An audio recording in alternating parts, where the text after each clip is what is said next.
Hello, everyone, and welcome. So, I have been following this trending news just like everyone else of Ashlee Jenae, who is a black American female who was found unalived in Africa, and that is in Zanzibar and Tanzania. She is officially known as Ashlee Robinson. So, I've been following this trend. When the news broke out sometimes last week, a lady was known about what had happened because this is a vibrant, beautiful African lady, Black American lady, sorry, who was on vacation with a fiance. She just got engaged. She just celebrated, I think, a 31st birthday back there in the resort in Zanzibar. And it's portrayed a very beautiful, romantic, loving relationship between the couple because you can see all the pictures on Instagram, all over social media. She's posting how happy she is when she got engaged. It was a beautiful scene to be seen in those pictures. So a couple of days later, after she posted all those pictures, finding out that she is unalived. I mean, she's found unalived, and the most shocking part is that she suspected that she did it by herself. It was so surprising because this picture, looking at the pictures that she posted, the videos, those are beautiful moments in her life, and you can see that she's actually in a happy space. So when the news broke out, everybody was like shocked and worried and wanted to know actually what went down because we're talking about a fiance who is a white guy. So everybody was like, okay, let's look deeper into this and see what it is. But of course, when you're looking deeper into things, you have to like see the bad side of the victim and then the other side of the person that the victim is with last. So the story went down. The discrepancies in the stories is what Charlie it was actually what got people talking because yes, initially it was said that she was found outside of the resort. That was why she was found alive. And then the story came in and said, oh no, she was found hanging by the door because the staff that of the resort that got there to that saw her while she was in one of her last moments was found out that he tried to push the door open and it was heavy. So there are so many things going on. Another one was like, oh no, she was found now in the closet. That was what was said. So people got worried and said, how come there are so many versions of how she was found unalived? But the only constant thing was that okay, she was found almost at the last moment of her life and she was rushed to the hospital and where she gave up the ghost or she was unalive before she got to the hospital. But at least the one thing that was sure was that she tried to get to the hospital. They tried to get her to the hospital. So now the background of the story is that after all the pictures of the engagements and the birthday celebrations that we saw online, they started having argument. As in, I mean, Jenae and the guy.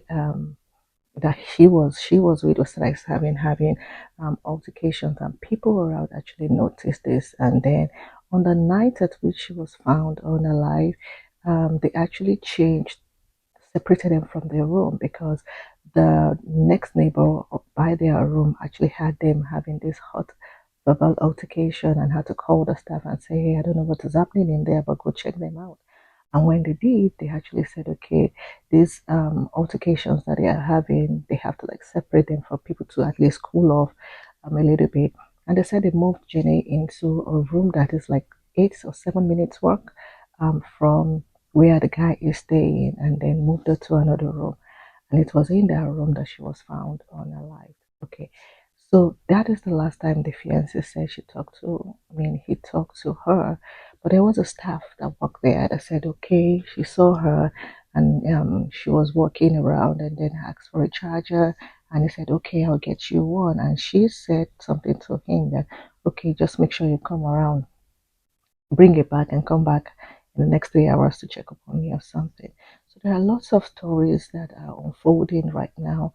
But the good news is that the fiance, who after the said she was unalived, didn't post anything about her on his social media, but kept posting about his job on his social media. That actually rings a bell and says like that is suspicious. But then we don't know how everybody grieves is different, so I don't know how he's grieving. But the good news is that he's still in Tanzania under investigation, and we are hoping the proper investigations will be done. And that's what everybody over social media, over the podcast, are clamoring out, because the rate at which Black women are being unalived right now, especially in the United States, the past few months has been so alarming. Just recently, last week too, we heard about the retired Lieutenant Governor Fairfax that actually unalived himself and his wife just because they're going through a divorce process and they're living in the same house. The, the guy, after being served the papers, went downstairs, pick up a GUN, went downstairs to the basement and unalived his wife, and then went upstairs to his own bedroom and actually unalived himself there too. The most shocking and devastating part of the story is that the two children that they have live in the same house, were in the same house, and these are kids, and he actually did it without remorse. And then they can't even follow up so much on this because he unalived himself too.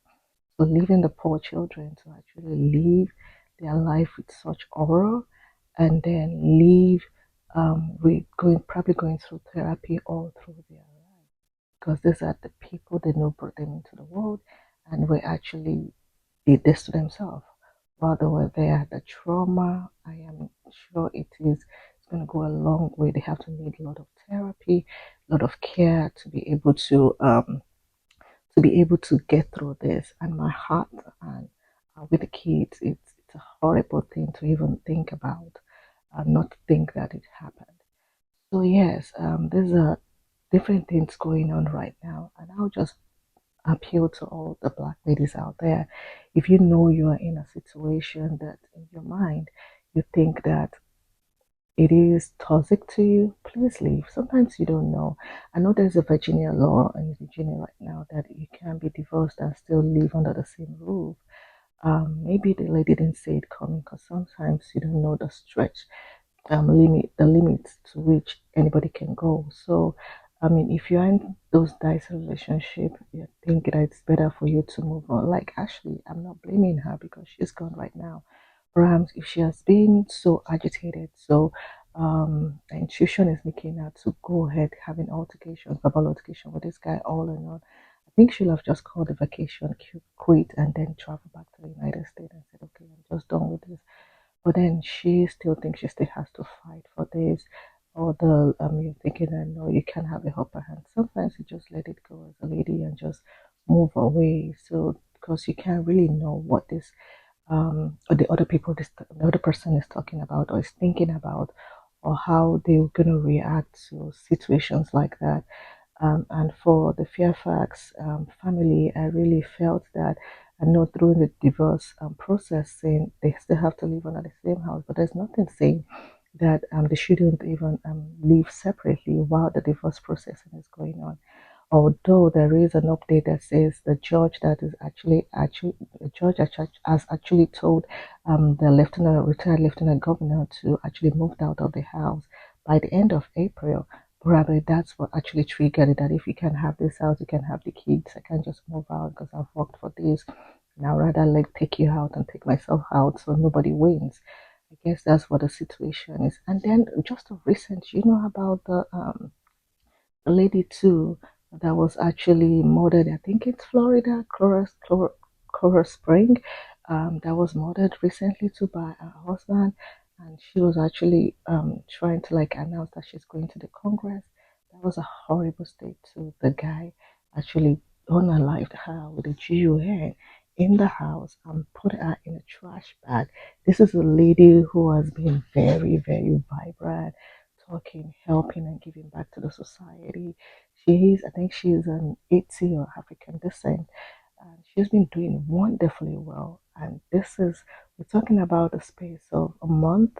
We've had three people who are prominent in the society, who are loved, who actually made, who the ladies were actually unalived by their husbands or by their partners, people that they know.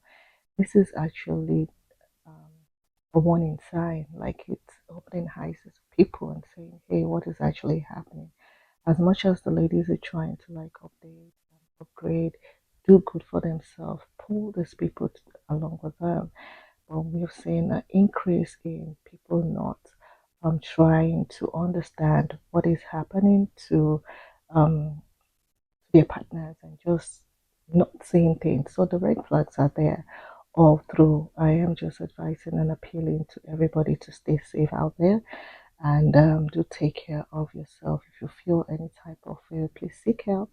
And or you can know everything, but when you're in a situation where there's always back and forth, I think it is important that you look and think about your safety and yourself first, because the way that we things are going, it is alarming for me. Because in the space of a month, you're talking about 3 women, and these are things that are reported. We'll have seen other stories too that are ongoing of exes, of fiancés, of husbands that are unaliving people. I mean, ladies, just because they feel threatening or they feel that they are not in a safe place or they're not having a upper hand in a situation. So, my ladies and beautiful divas out there, please, please, please make sure that you're safe and check upon each other. Keep a close network so you know that people really care and will check upon you if anything happens. So until I see you next time, I hope you subscribe to my channel and follow for more updates. Thank you. Bye.